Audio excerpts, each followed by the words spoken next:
Njengombutho we-ANC KwaZulu-Natal sikhathazekile ngesikubona kwenzekayo ikakhulukazi la KwaZulu-Natal ikakhulukazi eThekwini.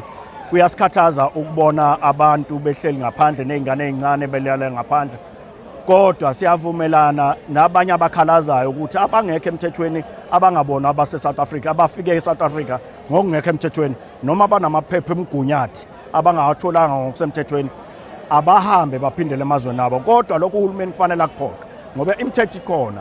Siphoqa ukuthi uhulumeni akwenze kulungisa ukuthi abangekho, kodwa asingayithatheli imithetho ezandleni zethu ngoba asikwazi ukubona, mina nawe ngeke sikwazi ukubona ukuthi le phepha lisemthethweni, le phepha alikho emthethweni. Kukhona abantu abakufundele nabakuqashela ukwenza lokho, abakwenzeke lokho.